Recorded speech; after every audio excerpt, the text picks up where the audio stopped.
Welcome to our event today. I'm Kim Shepley, Director of the Program in Law and Public Affairs here at Princeton, and I want to welcome you on behalf of LAPA, as well as the Center for Information Technology and Policy, as well as the Woodrow Wilson School, who are all co-sponsors of the event. It's unusual for the law program at Princeton to feature as a speaker someone against whom the U.S. government has filed criminal charges. But the very size of this audience today indicates that Edward Snowden has done something very important by disclosing information that has alerted the public to what was being done in our name. And today we will explore what happens now that we know. Today's events are part of a series organized at Princeton this academic year that brought to campus Mike Rogers, who's the commander of U.S. Cybercom, as well as the director of the NSA, and it also brought to us George Ellard, Inspector General of the NSA. Today we hear from the person who revealed what NSA was doing and actually gave them much bigger audiences than they might have otherwise gotten when they came. Edward Snowden is a former contractor for the National Security Agency who disclosed the many programs that the agency was running in order to, in the words of one of the agency's own slides, collect it all, process it all, exploit it all, partner it all, sniff it all, and ultimately know it all. Snowden worked in the intelligence community for 8 years. First in the CIA, including in overseas postings, and then through contract work at the NSA. Through the disclosures he made, we now know that the NSA and its partner agencies around the world have infiltrated virtually every form of electronic communication. They've gathered and stored a large fraction of these digital traces, and they've also weakened the internet itself by exploiting vulnerabilities and attacking encryption standards. In June 2013, Edward Snowden was charged by the U.S. Department of Justice with violating the Espionage Act and stealing government property. When the U.S. canceled his passport as he was traveling to seek asylum, he was left stranded in Russia, where he was making plane connections at the time, unable to travel further. He has since been given temporary asylum there, which is why he comes to us today from Moscow. Bart Gellman is going to interview Edward Snowden today, and Bart is a familiar face around Princeton. He teaches here in the Woodrow Wilson School. He's also a senior lecturer at the Century Foundation. He's a summa graduate of Princeton and a former Rhodes Scholar, and he was one of the journalists to whom Snowden gave the NSA documents. He's been reporting on the contents of those documents since for the Washington Post. Gellman was a co-recipient with Glenn Greenwald and Laura Poitras, the other journalists to whom Snowden gave the NSA files. They were co-recipients of the 2013 George Polk Award, which they dedicated to Snowden. The NSA reporting by these journalists also earned The Guardian and The Washington Post the 2014 Pulitzer Prize for Public Service. Before his work on the Snowden documents, Gellman won the 2008 Pulitzer Prize for National Reporting for a series on Vice President Cheney, which turned into the prize-winning book Angler. He's a member of the team that won the 2002 Pulitzer Prize for National Reporting for his coverage of the 9/11 attacks. I think this is the first time that we've actually had one of the journalists to whom the documents were disclosed interview the person who disclosed them. And so now we have Bart Gellman, who will interview his source, Edward Snowden.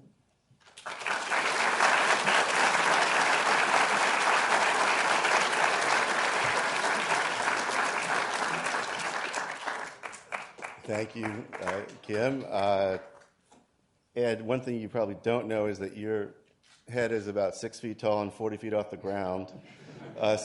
You're basically the Wizard of Oz. Try not to scare anybody. Somehow I ended up becoming Big Brother. Full screen. All right, so a brief preamble for you and everyone. Princeton has designed this as a forward-looking conference, so I'm not going to spend a whole lot of time asking the legitimate questions about the ethics of leaking or whether too much or too little was published. The subject is, we've learned a lot that we didn't know about NSA surveillance, and what, if anything, should we and can we do about it? How are we doing here? All right, we're playing with the screen here. And while we do that, I'll just say there's a small lag on this link, I think, and so if I wave my arms and shoot up a flare to interrupt, I don't mean to be rude.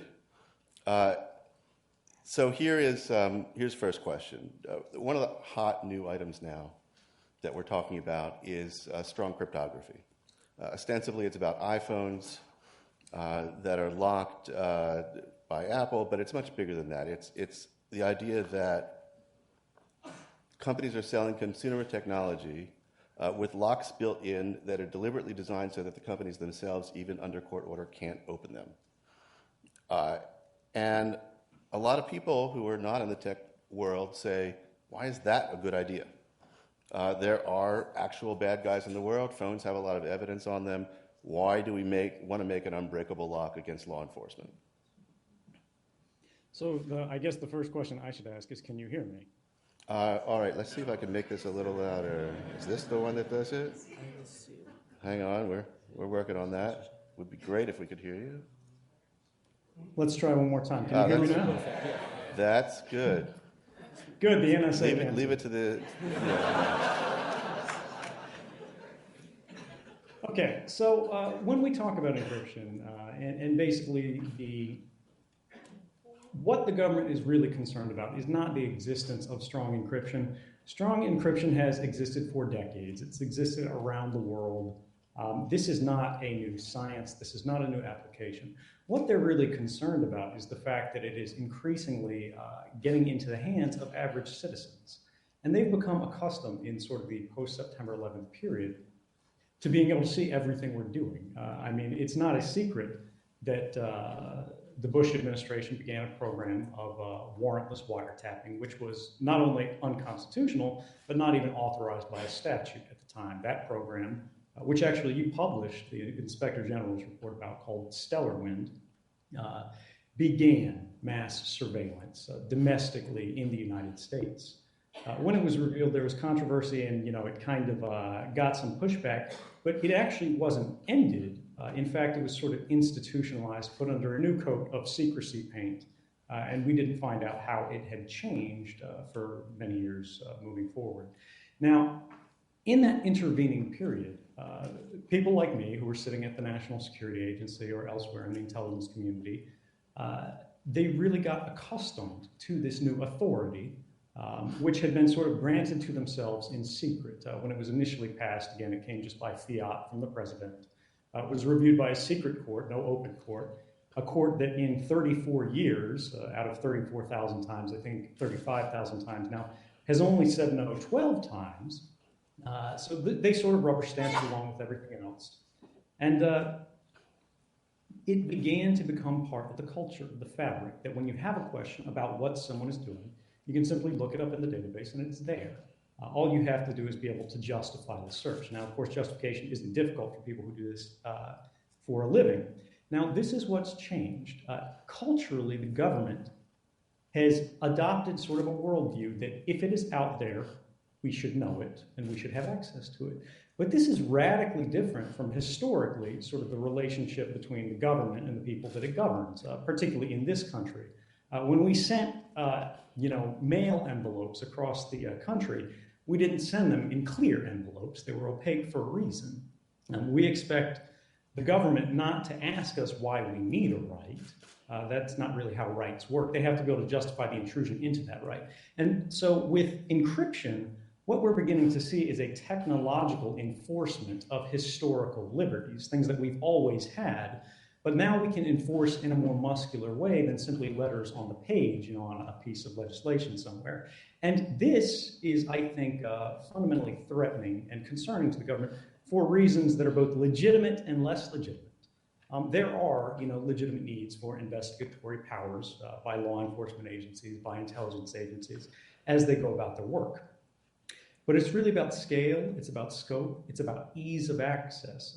There's a reason that we put locks on our doors in our house. There's a reason that we don't allow police to go in warrantlessly and search through all of our homes of everybody in a city, even though it would surely give them an advantage in law enforcement. Surely they would discover evidence of crimes. Right. So Ed, let me interrupt for 1 second and follow up. Let's give the other side its due. I'm pretty sure that if Jim Comey or Admiral Rogers were here from the FBI, NSA, that they would say the analogy isn't to the fact that envelopes were sent around closed. The analogy is to an envelope that they can't open even if a court provides a legitimate order to do so. We've never had a safe, they say, that they couldn't eventually open if they had legal authority to do so, and that's what they're objecting to. But that's actually not true, because we've had that for as long as humanity's been around. That's called memory. This is the reason that you also have the Fifth Amendment, which protects us from basically self-incrimination. It's this sort of technology that's being used to protect all of our communications around the world, not just against sort of domestic law enforcement agencies and things like that, where there are reasonable questions about, how much access we want them to have, how we want to change that line, but also against very serious adversaries. And the problem with encryption, with the science, is there is no safe way to provide a backdoor for one party, but not another.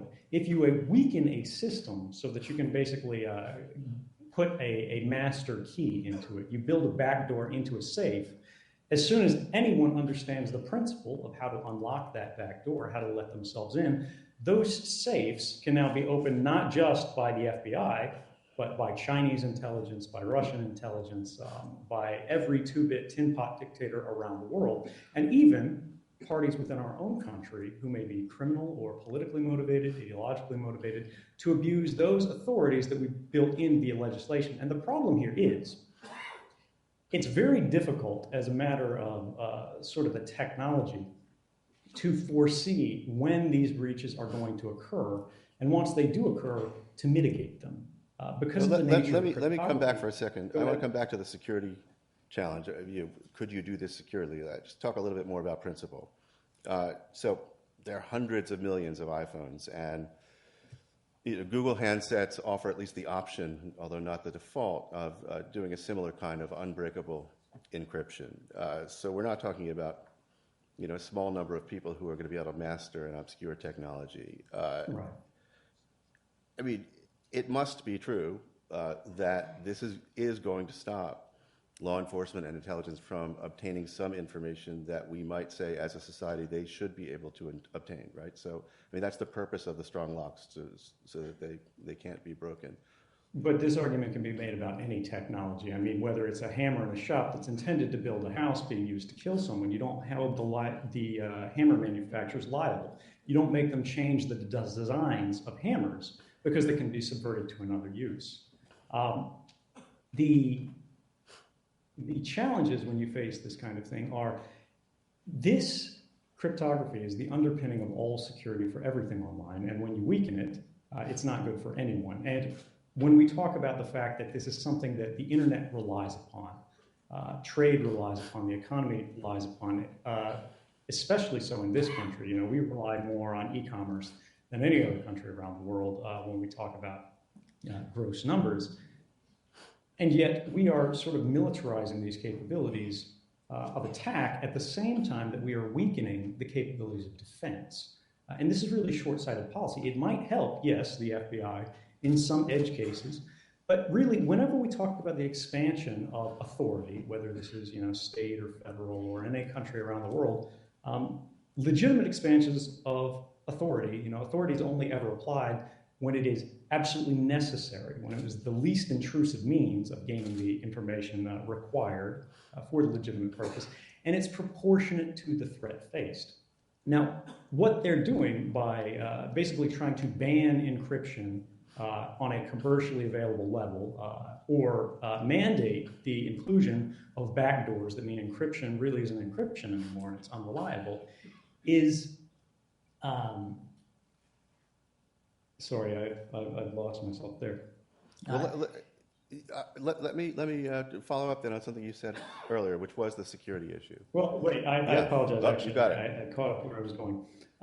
When we talk about basically banning these things, is it really a need? Now, when we look at the actual statistics from law enforcement, from the FBI itself, from the DOJ, we see that in basically 2013, where encryption is massive, it's all around the internet. You literally cannot buy something online in most cases without that communication being encrypted. It was only seen to have any relevance to law enforcement investigation at all 27 times. And of those cases, in only 9 times did they not gain the particular piece of evidence they thought they might find from that. And I don't believe in any cases did it actually change the outcome of that case. So is it really necessary?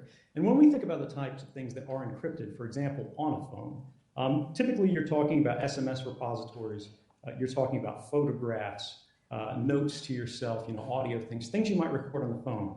Nowadays, most of these things are also stored in the cloud service that's enabled by the company. For example, Apple has the iCloud.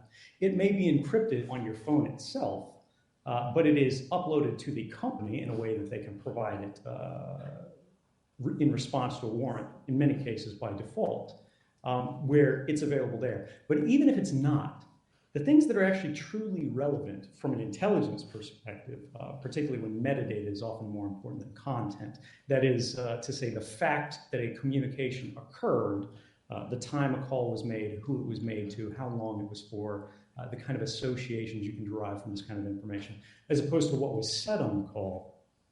These things are not protected by encryption. You can get a copy of everybody's SMSs that are sent back and forth from the phone service providers themselves, not Apple, but from AT&T or Verizon or Sprint. And so unless Ed, they're using one of the something like 100 new secure messaging apps. We have the CEO of one of them, Telegram, here in the room, that are designed to prevent interception. So I mean, but in those cases, when we're talking specifically about encrypted messaging services, this does not stop the intelligence community. Again, this is what I did professionally. This is something that happens every day of the week, even on Sundays at the National Security Agency. You can gain the content of encrypted communications off of encrypted devices based on a very simple principle, which is encryption that can never be decrypted is useless, right? Because you as the individual, you as the owner of that information, if it were encrypted basically even against you and you were looking at your photograph, it would look like white noise. It would look like static. It wouldn't be distinguishable from random information. In order for you to access that information, you have to be able to decrypt that information yourself, which means sort of how it's implemented is on the device, the key to the encryption. You can think of encryption basically as a math problem, and your password is the solution to it. The solution being, actually, it's one of the variables used in solving the problem, where it returns basically your images, your SMSs, whatever it was that was encrypted on the device. Now, if you hack that phone, which is a very standard thing, it's quite easy to do. It's done, again, even by very non-sophisticated countries and governments around the world. You can then steal that key while it's in memory. But even if you can't do that, let's assume that devices are completely secure, not just against law enforcement, but against criminals, against everybody like that. Apple releases their next version of the iPhone. There are no backdoors. It's completely robust security. That device itself also cannot be broken into, so the key cannot be stolen sort of while it's in use. We have a case recently, the Silk Road case, which was about an online drug market. The individual who was convicted in the case quite recently was named Ross Ulbricht. He was a gentleman in Texas, I believe. And how did they compromise this? Now, the drug market itself was protected by robust, redundant layers of encryption for the communications going online. They were rerouted, so no one was supposed to understand who was involved in it, who ran it, and yet they discovered this. And when they identified the individual, they found out that he used means of encryption that have since been reported. The NSA cannot break them. They're not backdoored, they are secured, and he's one of these individuals using sort of these advanced methods, GPG and so forth.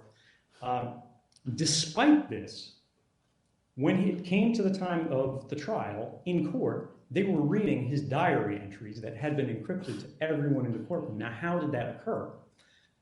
The fact of the matter is, when law enforcement needs to gain access to something badly enough, they come up with a means. Sources and methods of investigation are constantly being invented. They're being developed in response to these new changes in technology, these new changes in the way people interact with their devices and their private lives.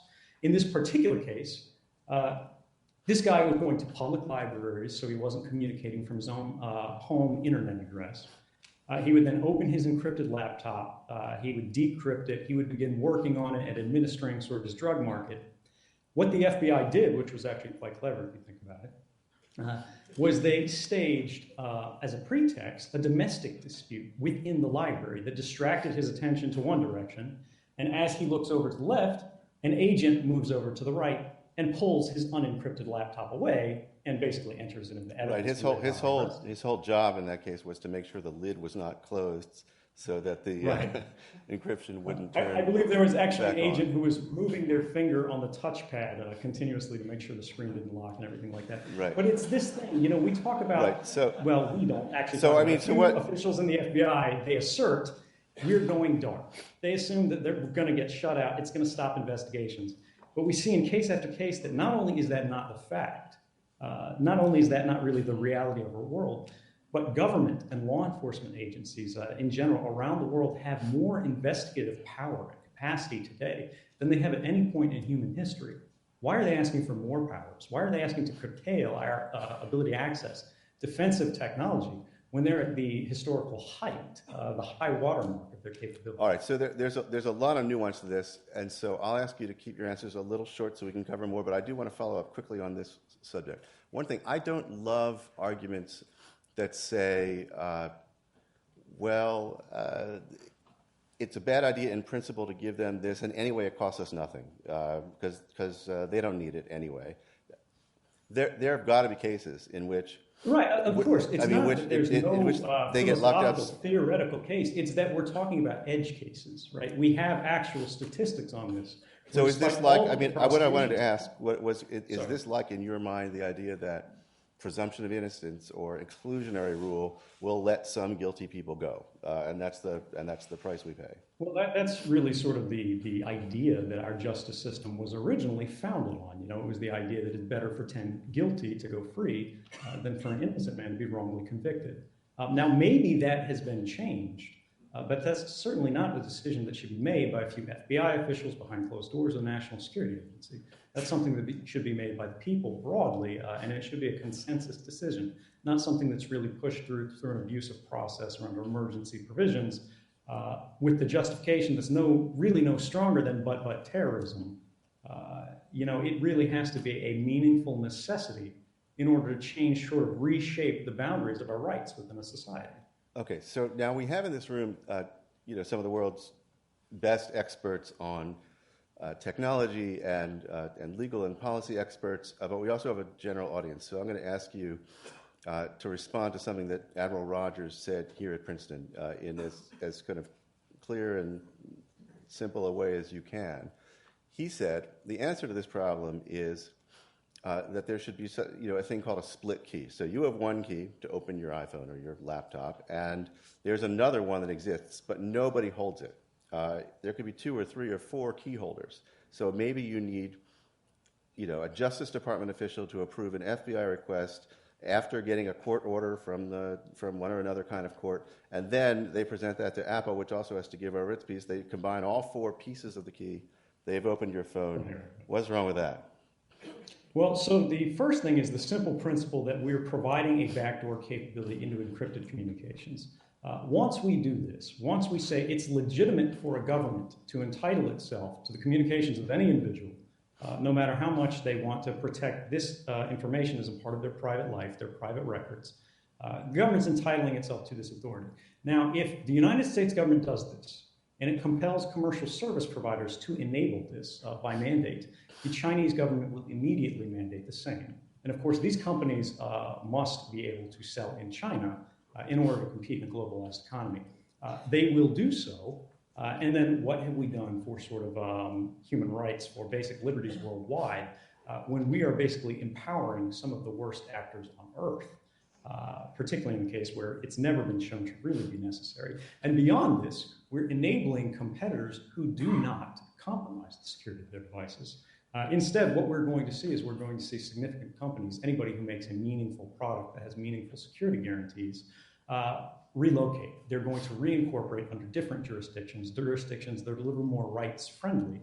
And then people are going to be buying Korean phones or Swiss phones or Swedish phones as opposed to American phones, because American phones cannot be trusted. No one's going to buy a product that has basically the security compromised by default when there are alternatives out there on the market. But even if that were not the case, case. And even if this very foreseeable problem in terms of enabling bad actors and sort of commercial consequence that we are paying for were not the case, backdoors have never been shown to be implemented reliably over time in a manner that's only accessible to a single party by anyone, much less a more complicated design with multiple keys, which represent multiple vectors of attack distributed across multiple parties. That's much more complex. In fact, we've got a number of researchers, such as Matt Blaze. I'm not sure which university he's affiliated with. University of Pennsylvania. He's here, I think. There we go. Okay. Is that the NSA already made this argument, as did the FBI in the 90s. They tried to talk about key escrow. They tried to talk about split keys. They tried to talk about basically redundantly encrypting things through what was called a leaf, a law enforcement access field within the communications that we send back and forth online, where they go, all right, this will be protected against most people, but it'll have sort of secret access field for the people we want to let in. The problem was that it was not secure, and the problem is that when they asked Congress for this authority, Congress said no. Congress said we don't want to do this. We have, we have a Fourth Amendment for a reason in this country. We have a right to privacy. And yet, despite this, in secret, we realized that the NSA did precisely that. They began undermining, in secret, protocols, encryption protocols, to have backdoors that would allow them to surveil what was being sent back and forth. RSA had a protocol called dual EC DRBG, I believe. And this was actually independently discovered by researchers, the backdoor within it. Before right. So just let me clarify that just a little bit. There was an algorithm, a way of encrypting information that the NSA helped influence when the standard was written, and we've since learned that they helped influence it in a way that enabled them to break it. Right, and they actually paid the company for their collaboration. So this actually raises one of the questions I wanted to get to, which is that NSA, not everybody realizes, has a dual role. It has a great big chunk of it is called information assurance. That's supposed to protect the integrity and the security of digital information. And then they have the Signals Intelligence Directorate, which is supposed to break everybody else's codes. And it's inherently a tough mission to accomplish it, doing both. Is it clear to you that NSA gave too much emphasis to the breaking part? I don't think this is even really a point of controversy anymore. Initially there were some people who pushed back a little bit, but traditionally, the NSA was quite good, I think, at protecting our communications of our government and military agencies and whatnot throughout the past. They devised some of the encryption standards that are still used for top secret communications today, things called like Suite B cryptography. But in the wake of 9/11, the rules really changed. When you have individuals like Dick Cheney who are really dictating policy outside the meaningful review of any courts or legislature in that context, agencies see that there's a lot more money to be had, a lot more career to be made on the back of offense, on the back of being able to cite where you got information, where you gained access to something that previously wasn't available, than there was to say, we basically stopped these speculative threats. Nobody will be able to break into this, nobody will be able to break into that. They go, that's great, but we can't really quantify that because we don't know the harms that were mitigated there. So what happened was the attackers gained more clout, they gained more reputation, they gained more influence over time. People respond to bureaucratic incentives. Right, exactly, within the intelligence community. Now, the problem is there's always going to be some tension there. But where traditionally we've had a national security agency, now we have a national surveillance agency. And that's not good for anybody, even ourselves. Again, we have more to lose from getting hacked than we do to gain from hacking others. We spend more on research and development costs than any other nation. So why are we exposing ourselves? Why do we have the attackers deciding what holes to close? It would be much wiser, particularly because experts in the community agree that offense is much easier than defense in the modern context, to put the defensive elements elevate them to be in the position where they say, look, we need to prioritize defense. We need to make sure we have the real strength here. We're closing more holes than we're leaving open. And basically, we're increasing the level of security that our society enjoys over time because we're the king of the hill. So there's pushing people down isn't as important as staying up on top. So there's NSA, round numbers, 30,000 people, $10 billion annual budget. Some people say, well, just break it in half. You'll have Information Assurance Agency, NSA doing the signals intelligence. You basically have one big agency trying to build better locks and one big agency trying to break them. Does that make sense? It actually does. I think this was actually debated at a very high policy level. It was decided against, I believe, although this is speculation, largely for political reasons. They didn't want to be seen as changing the nature of the NSA in the wake of a scandal caused by the NSA. The resulting argument that was basically publicly put forth was that they synergize. Offense improves from the knowledge of defense, defense improves from the knowledge of offense, but there's no reason that shouldn't basically be separated and you keep the lines of communication open. There's really not a great argument for saying we need to keep defense within an agency that we have a clear established record has subordinated the defensive interest that is more important to society broadly for institutional benefits. So there were a lot of things in the disclosures you made, a lot of different programs. They're complicated. It's a big agency. It's a big world of surveillance. Let me try to walk through a few of them one at a time and give them a little attention. One of them is in the news now because Section 215 of the Patriot Act is due to sunset, to expire on June 1st, unless Congress does something to renew or to change it. 215 is the legal authority that NSA used. It's the authority to secretly obtain business records that are relevant to an investigation. NSA secretly used them for years, and no one knew until you disclosed it, to obtain the calling records of substantially everybody in the country. Not foreigners, not people talking to foreigners, not suspects, but everyone. And not the content of the calls, what they collected was who called whom and when and how long they talked, basically. Right. Congress has to decide whether to renew that. Where do you come down on that? So what's interesting about this is that none of the agencies, including the NSA and even the FBI in many cases, have not really strongly fought in defense of 215. They've never said that it was vital in the case of a single identified investigation. Two review boards appointed by the president, the Privacy and Civil Liberties Oversight Board, and the President's Review Group on Information and Communications Technology, who both had comprehensive access to classified information. They were allowed to walk in the NSA and interview everybody, including the director. They came to the conclusion that 215 had in fact never made a concrete difference in any terrorism investigation in the United States. So there's a real argument to be made. Do we need this? Is there any reason why it should not sunset? And there really hasn't been any persuasive decision made or persuasive argument made publicly.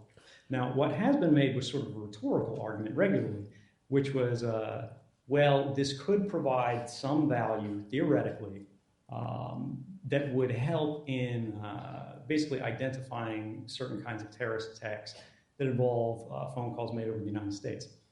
Yet we've got a 10-year history in front of us that shows that that's not the case, despite the fact that we have had internationally linked terrorism. But let me put the argument as sort of the best I've heard it from them. The argument is that you need what you call mass surveillance and what they prefer to call bulk collection. You need to have the whole data set in order to find unknown plots or unknown conspirators. That if you can only surveil someone by targeting them in advance, you only get to spy on the people who you already know about, and the people you don't know about are the ones you worry about most. Right, that's called pre-criminal investigation, and that's never been a standard in any liberal democracy. What they're saying is that we want to be able to monitor people who are not suspected of any wrongdoing, of any individual crime, or we have any reason to suspect them of anything at all, because we might be able to identify somebody who is involved in crime. That is really no different than saying we want to be able to search people's houses, even though we don't think they're doing anything wrong, because they might have drugs in them. Now, they're not wrong that it would give them an investigative advantage, but that's not the way that liberal societies work. We don't make things easy for law enforcement agencies because it gives them an efficiency advantage. We make things difficult for them because we only want coercive force to be applied in scenarios where it's absolutely necessary and vital to the public interest that it occur. So technology has changed it so that surveillance is so cheap now, they can do it to everyone. Whereas in the past, they would have to assign a private eye or detective to follow people around. That's really the only thing that's changed there. Well, so I personally think that's a very strong argument in the criminal justice arena, and intelligence gathering context. Right, but somebody might accuse you of conflating intelligence and criminal justice. It's never been the standard for intelligence gathering. We don't say there has to be probable cause to believe someone's committed a crime for them to be a legitimate target of intelligence for national security or foreign intelligence purposes, right? But that's not quite right. We do require, and we always have required, some reasonable, articulable suspicion, something larger than sort of gut feeling, that this building that we're saying we must monitor is actually working to the benefit of a foreign government. We have to say, it's an embassy, it's controlled by an organization that we know is associated with this. We don't simply go, well, they look like they might be Chinese, so we're going to monitor that building. That's not the kind of standard that, again, liberal societies found their application of powers upon. That is how it works in many authoritarian states. But the question is, do we want to be encouraging a slide more toward the authoritarian axis, or should we be championing a progressive expansion of the domain of liberty that people in free societies enjoy? So let's talk about expanding the domain of liberty. In the United States, for surveillance that takes place in the United States, there are constitutional protections of U.S. citizens or U.S. residents. If you're sitting somewhere else in the world, the Constitution doesn't protect you. And so you hear a lot of quite angry commentary from the large majority of people in the rest of the world who don't enjoy those protections. Why should they be subjected to unlimited and unrestricted surveillance? But can the U.S. Constitution protect everyone equally? Well, this is really a political question. This isn't something that I, as a former intelligence employee, should really be the person answering. But I think it is fair to make it a question of, is this really a violation of specifically constitutional rights, or is this a violation of natural human rights? Now, the United States has agreed that we have a human right to privacy, to be free from unreasonable search and seizure. Not just in the United States, but around the world, every government. We are a signatory to the Universal Declaration of Human Rights, which asserts the same, as well as the International Covenant on Civil and Political Rights, which asserts the same even more strongly. And we have international bodies, for example, that have issued reports in the wake of 2013 that have found mass surveillance is a clear violation of human rights. This isn't an edge case. This isn't something that's controversial. Now, the argument that I think they could make there, which would be, somewhat more persuasive, is not really that this is a question of, are we trying to apply constitutional rights to people who are, not United States citizens? Because for me, I look back on, we have different wording in each different, amendment to the Bill of Rights, but this is a country that was founded on the idea that all men are created equal, not all U.S. persons are created equal. And so when we think about, all right, well, what argument might work there? They would be a little more honest if they said, we have serious adversaries out there. There are scary people out there who don't play by the same restrictions. Are we placing ourselves at risk by not playing by the same rules? But I would answer that is something that we do with regularity. We don't reduce ourselves to the level of morality asserted by our enemies, applied by our enemies in their use of power, or at least we're not supposed to. We say we will not torture. Now, we know that was not the case quite recently, which is quite unfortunate, particularly given that no one was held to account for that particularly egregious violation of law and rights. But we do this in many other applications as well. I mean, when we think about how we wage war as the United States, we have rejected policies of total war. We say we regulate ourselves by the Geneva Conventions and so on and so forth. The same thing applies in any domain of society, whether it's we're talking about civil protections for individuals against law enforcement or the restrictions that we place on our intelligence services. We don't want to be emulating security services in East Germany. We don't want to be emulating security services in modern China. We want to be emulating a standard that we believe can be defended and is actually attractive to all of the other societies around the world so that they will emulate us. They will feel a closeness in values with us that not only gains us allies, but gains us stability and peace that's actually robust and enforceable outside of military means. So I'm trying to picture some of your former colleagues sitting at home watching this interview and throwing tomatoes and saying, that's unbelievably naive, all this la-la world peace business. Spy agencies spy. We ask them to spy for a really good reason. We want to anticipate the fall of the Berlin Wall or the end of the Soviet Union or the planning of al-Qaeda for a big attack or a shift in alliance that's going to undermine our position in some important negotiation somewhere. We demand, in fact, we ask them, how did you fail to find this out for us in time to do something about it? But that's your argument could sound like almost a comprehensive rejection of spying. I mean, what is it? What's okay as far as you see it? Right. It's not a comprehensive rejection in spying. In fact, this is supposed to be the official position of the United States. This is what we purport to claim. What comes out of our president, what comes out of the Congress, and what the courts say. The difference is this is application in fact as opposed to application in rhetoric. This does not mean that we don't basically monitor the movements of tanks, by military services. Again, if we're talking about intelligence services, the bar is very low. We're not saying, you have to go show specific probable cause. You're going to use this in indictment. You're going to basically seek a conviction.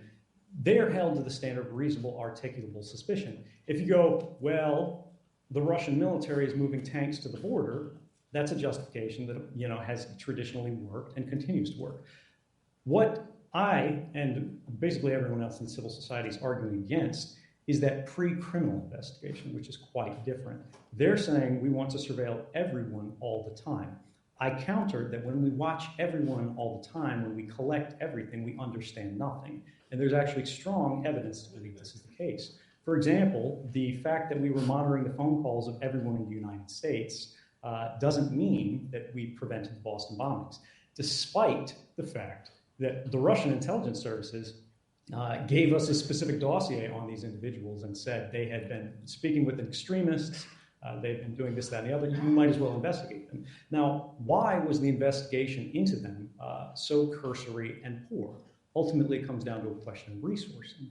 There are finite man hours in a work week. There are finite, basically, dollars to be thrown to give the problem. And in the intelligence community, again, this was my wheelhouse. I worked with systems of mass surveillance every day in my last position. When you come in the morning, you've got a giant stack of results to go through from all your previous ongoing queries of things that you think are of interest, from all the world's internet traffic from the previous day, before you can even begin to look at the new things that come to your desk on every day from partner tips and so on and so forth.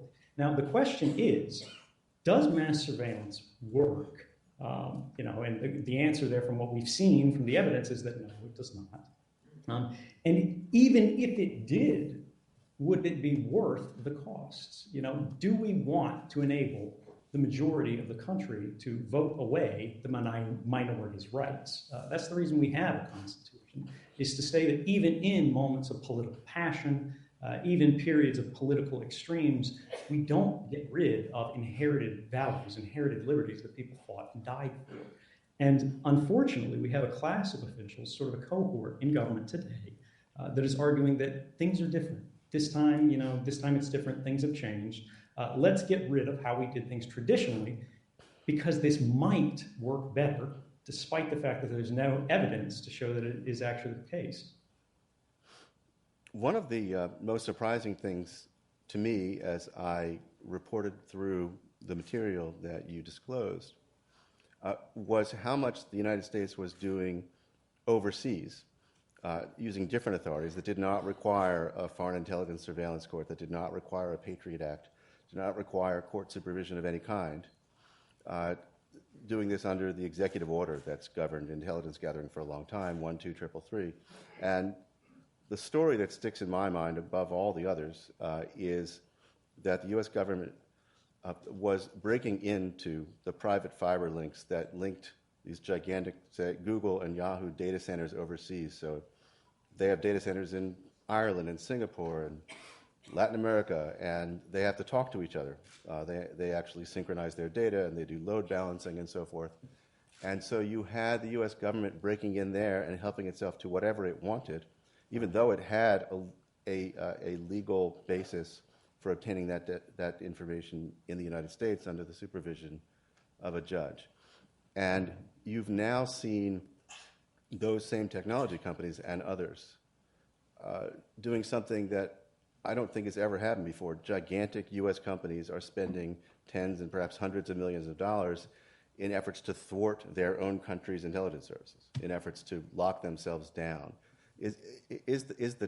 Are the market and tech forces, as you see it, a more important way of redrawing the boundaries than, say, legislation or courts? Well, what we can say there, I think, broadly as a community, is that it's certainly faster and it's more enforceable. We can pass all the legislation in the world, but when the president authorizes an unconstitutional surveillance program, that unconstitutional surveillance program is carried out. We see that was the case, and it still is the case today.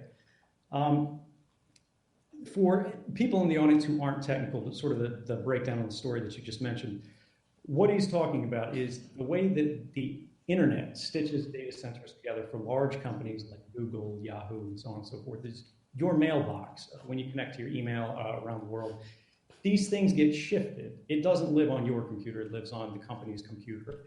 And those mailboxes get rehomed from data center to data center based on the cost of bandwidth and so on and so forth, where the storage is available.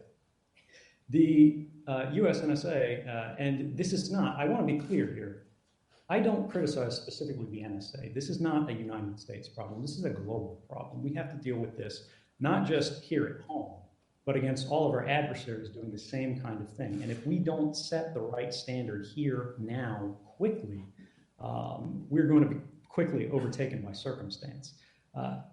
The issue is that they found that they didn't like the way their authorities were restricted in gaining access to sort of these companies' rich data sets, the Googles, the Yahoos, as you mentioned. So what they did is they went where the authorities restricting them, or the restrictions were weaker, and their authorities were greater. This is a principle that I refer to as jurisdictional arbitrage.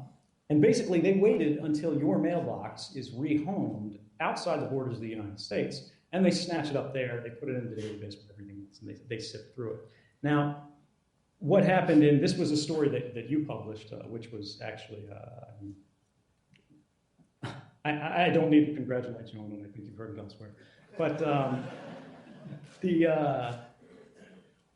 the basic outcome is that the companies immediately responded to encrypt those links. When your mailbox is rehomed today, it is protected by that same layer of encryption that the government is now, for reasons that they don't like to explain, saying is really starting to bother them. It's no coincidence that the rhetoric against encryption has ramped up at the same time that adoption has increased. Those mailboxes weren't encrypted in 2013, they are encrypted today. And as you say, companies are the ones leading the charge here. The technical community are the ones who are leading the charge here. And while we don't want to basically halo companies and say, they're champions of all that's good in the world, because they actually aren't the best actors in all cases here, although they do a lot of good in others. It comes down to the fact that we saw in the 2013 scandal people reacting very strongly, not because it was about surveillance, but it was because it was about democracy. It was about the fact that the facts of how our world worked were being denied to us in a very real, very personal way. And when governments do this in the dark, in secret, any government around the world, they don't only increase ire against the particular agency, the particular mechanism that was carrying out these policies, but they actually begin to undermine the legitimacy of government itself, of the social contract. People begin to feel that if we cannot rely on government to be a responsible steward for our rights, then we have to do that ourselves as a community. And that's the natural response that you're seeing from the market and everywhere else. You talked about companies as sort of good and bad actors. A cynical way to look at this, when you say, okay, well, the companies have decided they're going to encrypt all their links so the NSA can't spy on you, that their position is that nobody gets to spy on our customers except us. Right. Does that help very much? I think it actually does, because it's an improvement from where the status quo was. That's not the end of the road. We still need to continue. We still need to improve things step by step. But ultimately, it comes down to a question of intent. The problem with the 2013 status quo was that the intention of your communications between you and a service provider was being taken advantage of and subverted to the interests of completely different parties that were outside of any sort of contract, outside of any sort of relationship between sort of the customer and the two endpoints, let's put it that way. Now, at least, we have some recourse. If companies violate their agreement, you can try to enforce that in court. Researchers can discover it. You know who's responsible because only the company had access, other than the user themselves. Prior to 2013, it was a free-for-all. Everybody was going through this. And unfortunately, the people who suffered were the ordinary citizens around the world who had done nothing wrong. I want to ask something that goes to the question of trust and motivation. You had a lot of coworkers that you knew at the CIA and at the NSA.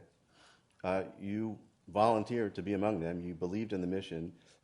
Is it your sense that they believe in what they're doing, or are they deliberately trampling on rights, or do you think that they actually think they're doing the right thing to protect us, and does that matter to you? Well, of course. I mean, nobody goes into the NSA expecting to be a mustache-twirling villain. None of them are bad guys. Again, even when I was there, where do you think I got this sort of thinking, this reasoning from? I didn't wake up one morning and I had sort of this political understanding that, sprang fully formed from the head of Zeus. This was the result of conversations that I had with colleagues at the NSA over the course of years and others in the intelligence community before that. Everyone on the inside at the working level who actually dealt with these programs was deeply unsettled and concerned by the implications of them and by the fact that it was happening outside the domain of sort of public law.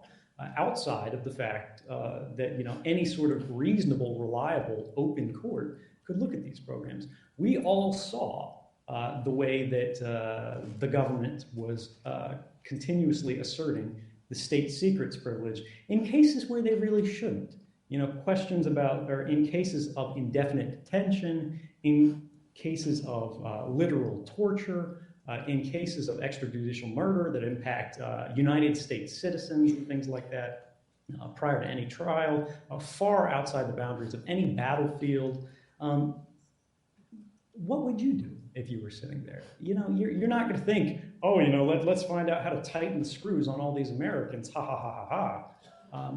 You're going to think about the implications. You're going to think about what you're doing. But at the same time, you're going to think about your family. You're going to think about your career. You're going to think about your future, and you're going to think about what's happened to every single person who has stood up and said something about these abuses of policy, these abuses of authority, and these abuses of law prior to the day that you're thinking about that. I mean, if you look at the case of Thomas Drake, for example, they tried to destroy this individual, put them away in jail for life for talking about classic waste, fraud, and abuse, talking about things like warrantless surveillance. And ultimately, the case collapsed and everything like that. But they still, out of spite, convicted this individual on misdemeanor charges. When I was talking to people at the office about this, I would get a lot of agreement. I would get a lot of heads nodding. I would get people who actually felt more strongly or more radically about these issues than I did. But at the same time, they said, if you say something about this, they will destroy you. And everybody knows that. That's not something that is really left to chance or question.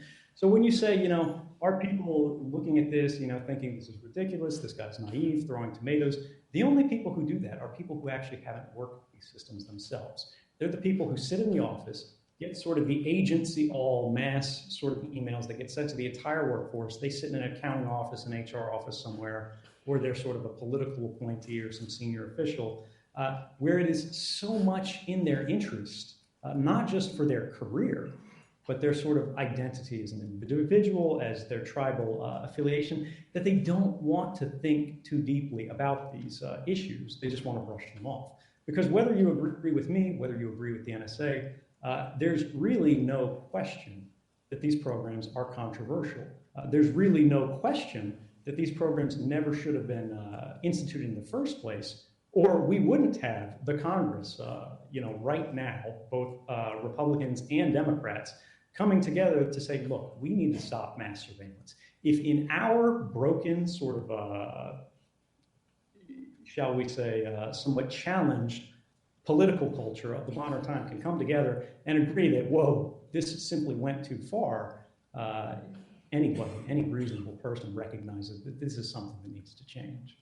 So, two things. One, we started a little late, so I'm going to go a little late, and I'm about to bring this out to the floor to widen the conversation. I'm going to ask you one last, since you just opened the door to the ethics of whistleblowing, to the ethics of transgressing this quite sharp line that exists inside the intelligence community. You handed over a lot of information. You've said that you don't think all of it should have been published, or should be published, and far from all of it has been published. But why is it okay, if you think there's security risk in it, to have handed it over to journalists at all? And why would anybody want to trust the likes of me to decide what should be disclosed? Because that's how our system works. We're modeled upon institutions of checks and balances and things like that. Unfortunately, what we've seen is that the checks and balances in our society have failed comprehensively. That's what whistleblowing is about. Whistleblowing isn't about what happens when times are good. Whistleblowing is what occurs when times are bad. When we have basically officials on the Senate Intelligence Committee, the House Intelligence Committee, who are cheerleading for surveillance agencies, as opposed to overseeing them as adversaries, as watchdogs on behalf of the public. When we have the executive who is sort of instituting programs and policies outside the color of law on the basis of really sort of novel and most frequently secret interpretations of law that are signed only by the Office of Legal Counsel or the Department of Justice, but nobody publicly knows about it. When the only courts that are reviewing these programs are secret rubber stamp courts that, again, in 30 years say no 12 times, there's something wrong. The very first open court to review these programs said they're likely unconstitutional and they're Orwellian in their scope. But beyond that, it gets to the question of how do you blow the whistle? How do you do it in the best way? Now, some people who really aren't comfortable with what happened in 2013, who will never embrace it, who will basically say, I can't approve of that. They do so on the basis, not because they say it's wrong, not because they say someone was hurt, because again, it's not 2013, it's 2015 now. And the government itself, which has every incentive to say that this got people killed, this caused harm, has never in a single case named a single individual who has been harmed, even hair on their head. What they're really trying to disown there, what they don't want to accept, is the possibility of risk. And whistleblowing will always entail risk. The operation of the free press will always entail risk. So when people criticize about, the scope of revelation, the fact that, yes, journalists need to understand, they need to be able to access more material than will be reviewed or will be published in the final product. When people try to split hairs about what documents were read, what documents were evaluated, things like this, what they're really saying is that freedom from risk is more important to them than freedom of the press. But that's not what this country is founded on. That's not what our values say. And I'm glad, even if it was only a little bit, a small part, I'm proud of the fact that I was able to play a small role in protecting that and pushing that forward. And I would say when you think about how do you do this, you don't reject that risk exists. You don't say that it's beyond possibility that some sort of speculative harm could come from this. But you weigh the speculative harms of disclosure against the concrete harms of the policy, the damage to rights, the damage to individuals, the damage of mass surveillance to our norms, to the future of our society. And when you do this, you go beyond this. How do I mitigate the risks in how it is disclosed? And what I chose to do in my case, and this isn't to say that it works for everybody, and this isn't to say that it's the best possible model, was I tried to replicate the model of checks and balances that we have in our own government. It sort of oversees the way this is structured by not publishing anything myself. I've never put a story on the internet. I've never said, America needs to know this. I partnered with journalistic institutions that are well trusted, that everybody realizes, these people are the champions of the public and the public domain. They exist to basically work in contest with the government over what the public has a right to know. But then recognizing that even though journalists are the people in our society who are best placed to make the decisions about what is in the public interest to be known, the fact that these are secret programs, the fact that some foreseeable danger could exist if the journalists didn't understand the implications of every story, what's involved, that they contact the government in advance of publication and give the government a chance to weigh in, to justify the program, to say, there is a specific risk to this specific individual that you did not see, and because of this, we ask that you request this detail. And I think I'm actually glad to say that that was the case in the reporting of these stories. I mean, you could speak to that much better than I could, I think. But if the government says, if you publish this sentence, it's going to get this individual killed, it's not particularly controversial to say, all right, we'll still move forward with the story. We will still move forward and report what's important about it to be known, but we're not going to get this guy killed. And I think that's how you mitigate risks broadly. So I think there may be a national tomato shortage from the, but I'm not going to try to speak for every point of view here. I'm going to open it up. Well, let me actually ask you a question before we start there. Against advice of counsel, I will entertain a question. Right, and the question here is, when you talk about the ethics of reporting, are you really concerned that, the stories you reported are going to get people killed? Did the government make a persuasive case in any one of these meetings that said, if you run this story, people are going to die, and you believed it, but you sort of overruled it? Is that how the Post works, or how did you go through that process? That's a longer answer, but I'll give it a quick shot. First of all, I think known individuals with high probability are going to die is too high a standard. I don't think they need to make that case in order to make the case that there will be genuine harm to security. So even in the very first... This was for purpose of illustration. Yes, right. Okay, so even in the very first story I wrote, which was about PRISM, the collection of content from big internet companies under Section 702 of the blah, blah, blah, we reproduced some slides from an NSA briefing, and we did some reporting behind it and around it and wrote the story. There were some things that the government didn't even have to ask me not to publish. I started the conversation by saying, there are things on these slides that refer to very specific operations against targets that, almost anyone would say are legitimate targets of U.S. intelligence, that if we publish them, that will be the end of that collection. There was no reason to publish that. Well, I was interested in writing about the boundaries and the policies and not blowing specific operations. So I told them, I'm not going to publish that.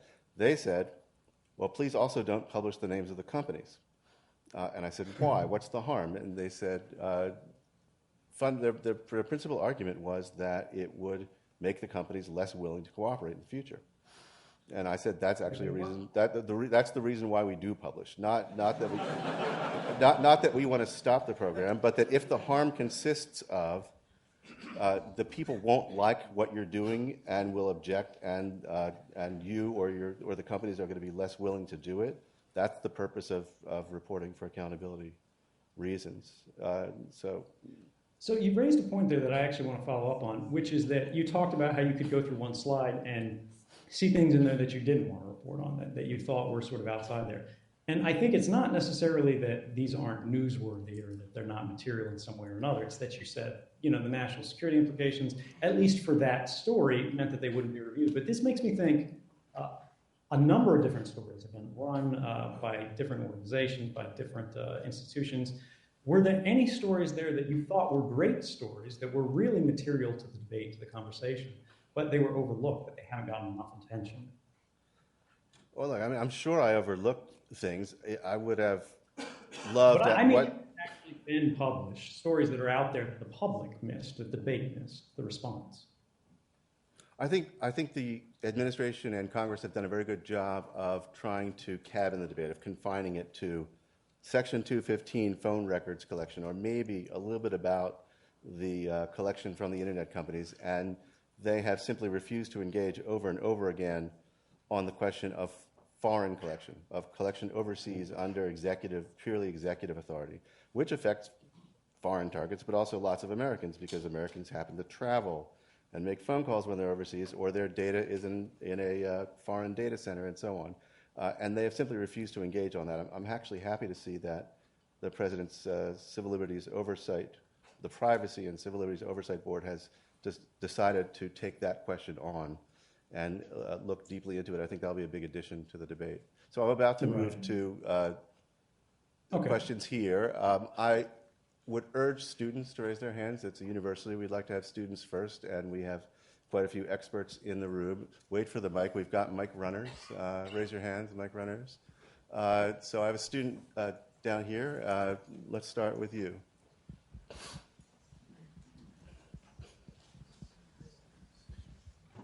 All right. So, Mr. Snowden. Sorry. Please say who you are, and do please keep it brief so we can get more of them. Absolutely. So my name is Matthew Romer. I'm a freshman here.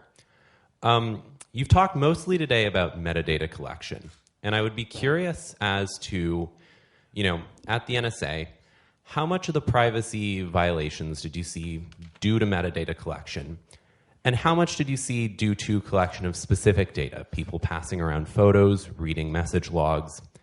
In the overall conversation, do you think metadata is more important, or do you think these kind of more specific violations are a bigger violation of privacy? So this is a really important question. Thank you for asking. It requires a lot of nuance to answer comprehensively, but really it comes down to two things. The most common violations, and I think the biggest implications of mass surveillance, are really about metadata, not content. However, conversely, the news interest is greatest, and the controversy is always greatest when the problem has a face, when it's about the content, when it's about somebody being caught on camera, being exposed in, say, sexual or very private ways. Their reputation's been ruined. When it's personalized, it's very easy to tell that story. But when we think about metadata and the fact how it's used at the NSA, metadata really is more important than content, and it's actually much more sensitive than content. And this is because it can be evaluated algorithmically. You can handle it much easier than you can with content. It's easier to parse, it's easier to weigh, it's easier to transport, it's easier to deliver. And in aggregate, metadata is actually a proxy for content. Metadata is very much like what a private eye derives when they follow somebody around. They're not going to be close enough to you when they're sitting behind you in a cafe to get every word that you say in a whispered conversation. But they're going to know where you were, they're going to know who you met with, they're going to know when you did it, they're going to know how you left, they're going to know where you went. And when you get this in aggregate, you tell the full story of someone's life. I don't need to rehash the specific examples because I think everybody can imagine where a pattern of phone calls could reveal personal problems, particularly when you know who both parties on the end of the calls are. But when you think about metadata generally and what it means to the NSA, it's great that I don't have to make this argument anymore.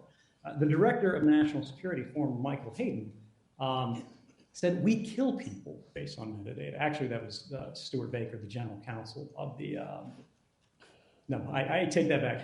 Stuart Baker, he was the one who said metadata actually tells you everything about somebody's life. That's on screen now. If you have enough metadata, you don't really need content.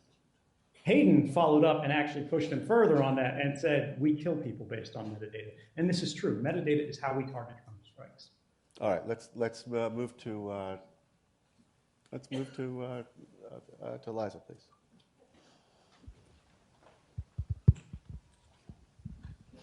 Hi there, Liza Goitein from the Brennan Center for Justice.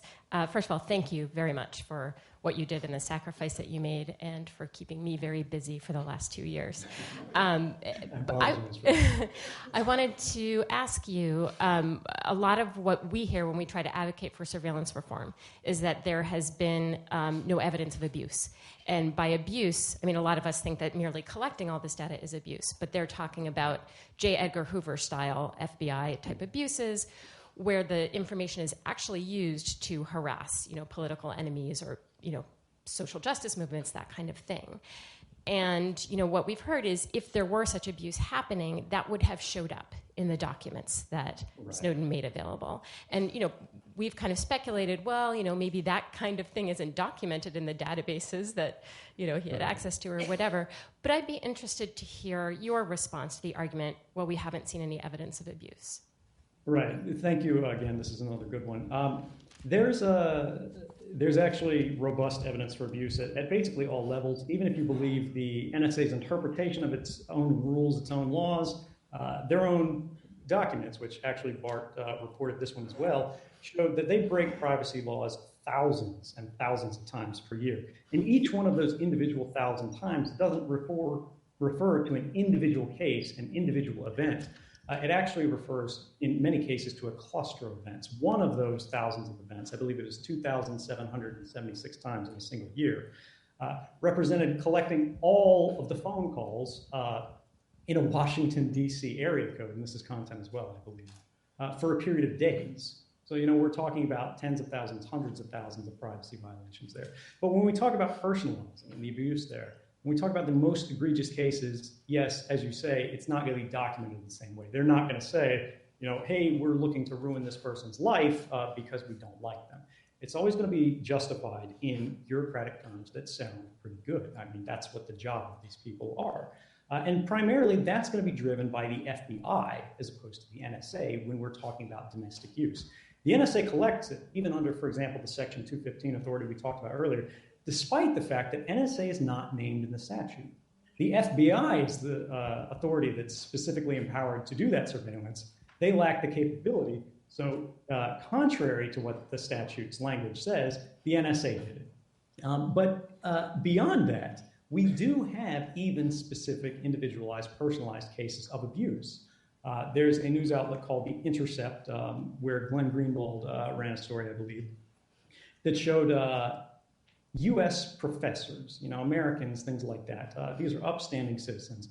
We're being monitored under these terrorism authorities by the NSA, being shared with the FBI. The FBI is authorizing it and so on and so forth, overseeing these things. Because of their political views, because of their political affiliations, because of their political associations. There are also stories that have been reported, I believe, in Huffington Post late 2013 that showed the NSA was using information that it collected through mass surveillance authorities regarding individuals' pornography viewing habits that they were planning to use to discredit political extremists because they thought they were radicalizers. They thought they were basically getting people involved in jihad and things like this, despite the fact that the report admitted these individuals did not have any direct association to violence or terrorism. So really the question becomes, what is your bar for abuse? When the NSA says it breaks the law thousands of times a year, and you say, oh, well, that's not really abuse. You see US professors being spied on through surveillance authorities, despite the fact that they've never been charged with any crime despite years of this monitoring, continuous years of this monitoring. And you say, oh, but that's not abuse.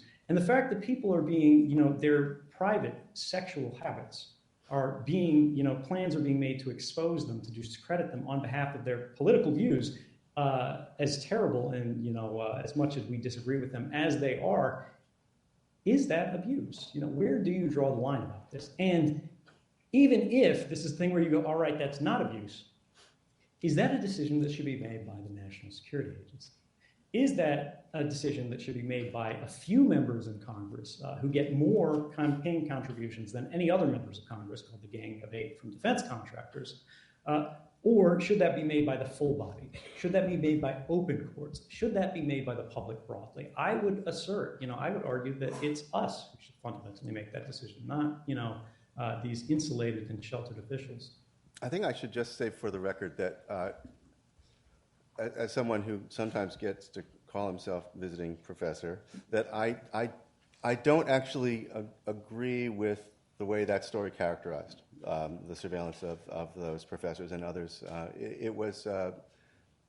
This was a list of people, or actually a list of email addresses who you could eventually associate with people in the documents that showed that they were being surveilled subject to a FISA warrant, meaning that a court, although a secret court, had said there was probable cause to believe that not probable cause, reasonable articulable suspicion, lower standard. Yeah, I have to go back and check. There's two. Correct me if I'm wrong there. Okay, but either way, the court said there's good reason to look at these guys. We don't know what the predicate was. A person can be a professor and also a something else, and every now and then we've found that to be true. And we also don't know what they got from the surveillance. So I looked at that story hard. I considered writing it myself, and I decided I didn't have enough evidence that the motive was political, or that the people who were targeted, that there were no grounds for the targeting. So I do understand and sympathize with the sort of argumentation there, because we do want strong evidence when we make these stories. At the same time, when the government is not forthcoming, when the government aggressively asserts state secrets privilege, when these things are brought before court, when they argue that you don't even have standing to challenge these policies because you cannot prove you've been spied on, and the only sort of court that is actually saying, all right, maybe you should take a look at these guys, is the same court that, again, in 35 years says no 12 times. That's not a real court. That's not real oversight. And that's not a real check on the power and reach of these agencies. Okay, so I'm going to take the next question. I didn't mean to distract. There's a question right over here. If we can get a microphone up there. Here it comes. Just wait for the mic, please.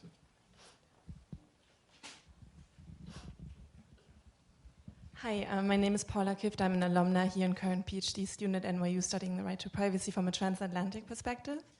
And you mentioned that most encryption programs do not extend their protection to the protection of metadata, which can easily be accessed by the US government, and increasingly also by governments around the world, democratic governments such as the government of my home country, Germany, which was also offended by the revelations, but is now debating introducing a data retention law at home as well.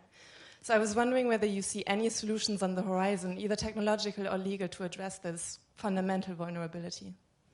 So this is a real challenge, and I would actually say it's a research challenge, but I'm not a PhD, so I'm probably not the best person to speak to that. The challenge basically is we can encrypt the content of the communication, but it's very difficult to disguise the fact that the communication occurred. In the intelligence community, we refer to these separate events as the fact of a communication and the content of the communication. And there are ways to basically protect and try to mitigate that fact of signaling information that crosses at least internet-based communications through things like mixed routing networks, mixed nets like Tor. But there's a big efficiency cost associated with basically taking a lot of communications, buffering them for a period of time, and mixing them up with other people's to try to play a little bit of a shell game and make it harder to monitor them from end to end. This is something that hopefully people will be investing a lot of research effort into seeing if there's a better solution, but it is a hard problem. I don't believe it's solved right now. I would say it is a central problem to resolve, as you say, particularly given the fact that the desire to access this data is only increasing over time. All right. Please, down here, just one moment. We've got our mics at the top of the stairs. Center, front row.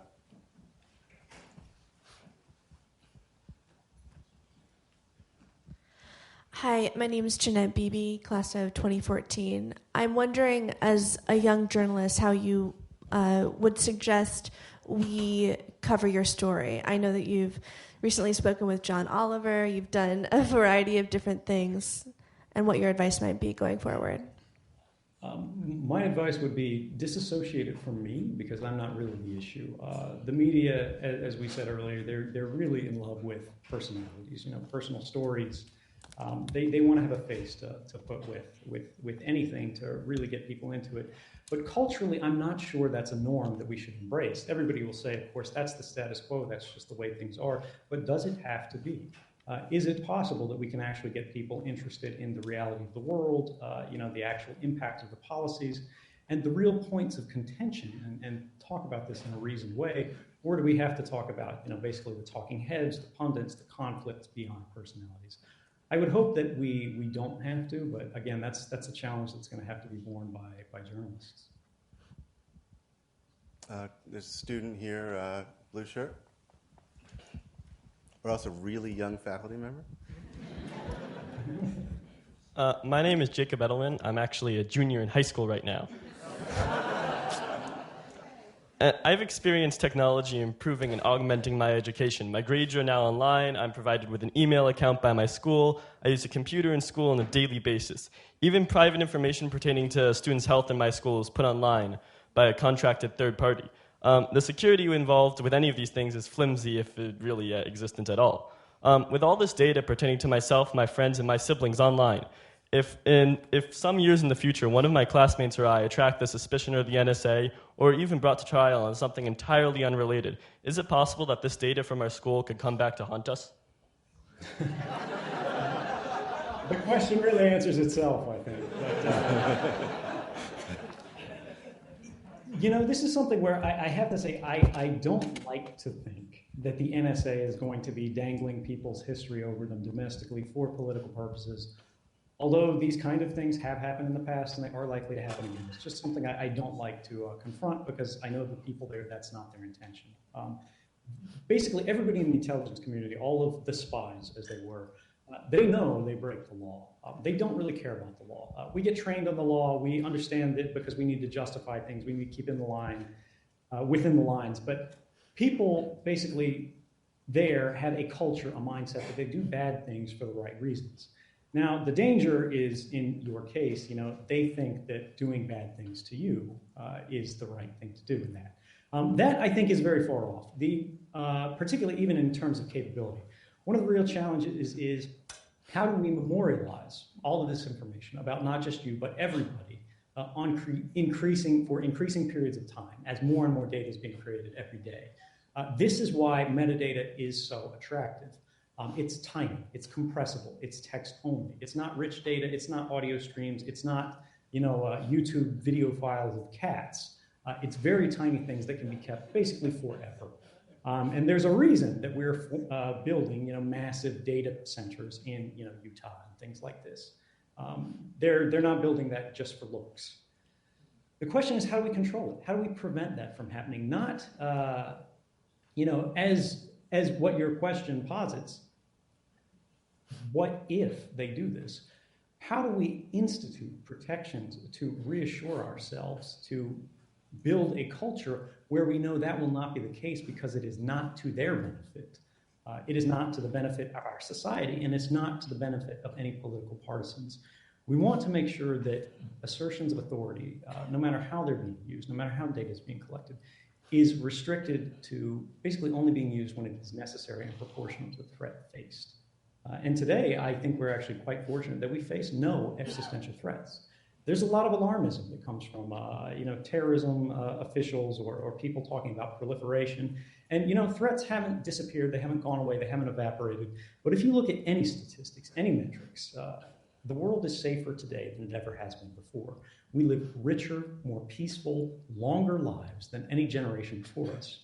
And I think it's our job, the job of everybody within a free society, within a liberal society, to make sure that they are also liberal and free lives. And that's what I hope that you and your generation will do a lot to help, because we're going to need it.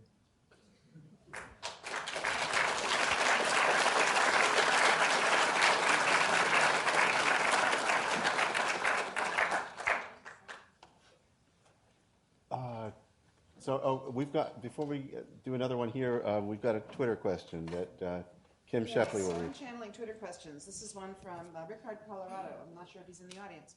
What's your take on Secure Drop and the other systems for confidentially communicating with journalists and others? Why don't you just briefly explain what that is? Okay. So Secure Drop is a software system designed to allow whistleblowers in really threatened context. You know, we're not talking about somebody working at Walmart. We're talking about somebody working for a national security center, some big adversary banks with a lot of money, you know, giant corporations, pharmaceutical companies, things like that, who have a really rational fear of significant retaliation.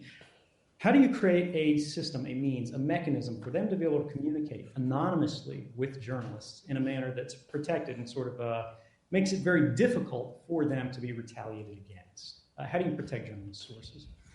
Secure Drop is a system to use that Tor mixnet routing system that I discussed earlier. In addition, you layer it with some traditional encryption programs like GPG to make sure that even if somebody intercepts the communication, they can't get the content of it. Even if they get the metadata, it's not going to point to you because you don't use this system from your home. You use it from a coffee shop somewhere, an open wireless access point, things like that, so the trail doesn't go back to you. It's pretty good. I don't think it's at a point yet where anyone should trust their life to it. It's still in beta, I believe.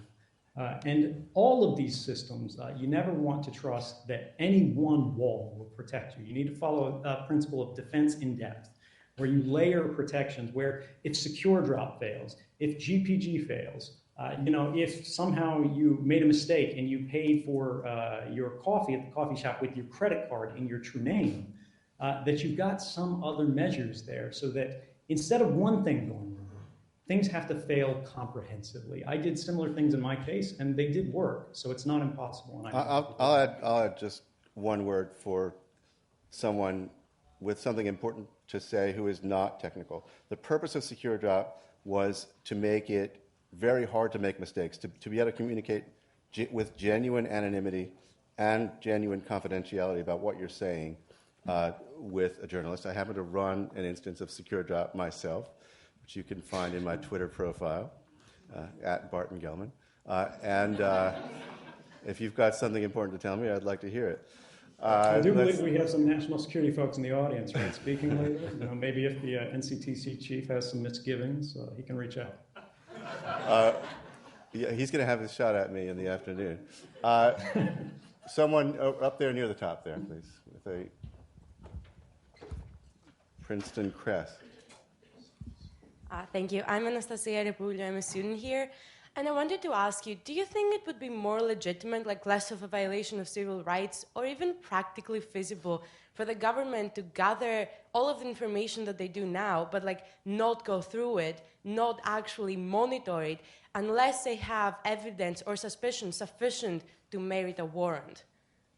But to make it clear, in most cases, that's exactly what the government says it does. It ingests all this information, but it promises not to look unless it's got a really good reason. Right. The government draws a distinction between mass surveillance and bulk collection, which are really, in mechanism, the same thing. By saying the difference is mass surveillance is where you collect everything and then you immediately read it. You know, you've got to have people with headphones listening to every phone call in the country for it to qualify as mass surveillance for them. Bulk collection is where you ingest it all. You bring it into your systems, basically. They steal everyone's private records. They put it in, basically, the database, and then they say, oh, but we promise we won't use this unless it's really important. And there is an argument to be made there that it's somewhat different. But in this country, we don't need to make that argument because we have the Fourth Amendment. It forbids not just unreasonable search, where they look at the information, but also unreasonable seizure in the first place. The violation in American terms, in concrete terms, is the fact that they intercept private records without an individualized suspicion of wrongdoing in the first place. Basically, preemptive monitoring. That's the violation there. But they do, you have to say, avoid a double violation there, in that they're not also searching it at the same time. If a U.S. government official ever denies something on the basis of we don't collect that, collection means something different to them. It doesn't mean what it means in the dictionary. It doesn't mean intercepting a record or putting it in the database. It means pulling it out of the database and looking at it, reviewing it. That's collection to them, tasked collection. But I hope that answers the distinction. On the aisle over there. Hi, I'm Joshua Kroll. I'm a graduate student in the Center for Information Technology Policy.